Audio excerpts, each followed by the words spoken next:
Kristen, there's large portions of dialogue in this film that isn't spoken. It's just you and Alia looking at each other, and we hear your thoughts. How was it filming those sort of nonverbal conversations? Because we don't see that very often. It was fun. I think other than the cats, it was like kind of the most technical thing that we had to do because the movie's so handmade and pretty much practical. Like if you're looking at a giant squid or if you're like having a drug trip, we were immersed in those environments and not really having to make so much stuff up. But we recorded our little internal thoughts for each other and then played them uh, on set for everyone. Everyone could just hear our internal thoughts, which was vulnerable. Yeah. Um, but like basically we just could react to like exactly what we thought we might be saying, but then we could like kind of tweak it afterwards to really fit the moment that was chosen. And um, I don't know, it's cool. It's like nice to add a little bit of I also hate talking, you know what I mean? I love just looking at people. That's my favorite. What about you? There you go. Acting is reacting. Yeah, I think so. Yeah, it was brilliant filmmaking by you, Dylan, and I love how weird this film gets once Molly and Frankie take the drugs.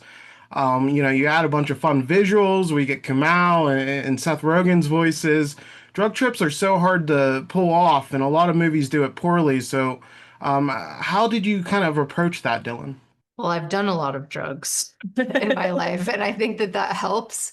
But I also, it was fun for me because I was working with a drug that doesn't exist, so I didn't feel bound to recreating my own personal experiences exactly. But I wanted it to creep in the way that drugs sort of creep up on you and like start very subtly. I think that the way in which they get messed up in movies a lot is that they're too big, too fast, and too sort of narrative or too linear in some way, and like too sort of trying to convince people that you're doing a drug moment. Whereas this is kind of actually pretty subtle until we go into the ocean void. I just knew that there was nothing freakier than what's in the deep sea. And so I actually licensed all this like underwater footage from like amateur divers on Instagram, and my brother-in-law cut together like the crazy fish montage that's in the movie.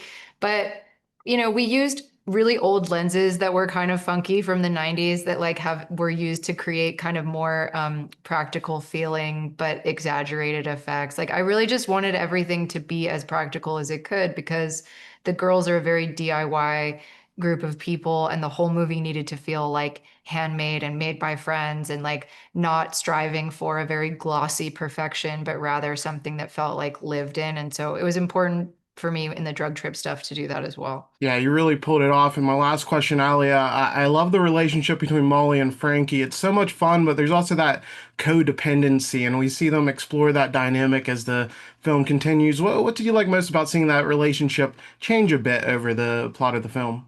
Yeah, I mean, I guess characters have to change a little bit for there to be a story arc. But I like that in a way. They don't like I like change that. too much. Yeah, I like that. Change important. But yeah, I think that it's like it's rad that they don't actually they don't Change that change much. out of their dynamic. They just like stay best buds, and that's the important part. And like maybe society in the world is like you got to move on. You gotta go move in with your boyfriend. And it's like, yeah, maybe she does do that, but she's like, I still want to hang out with Frankie every day of my life, you know? And I just think it's a really great friendship on camera. It's very true to heart.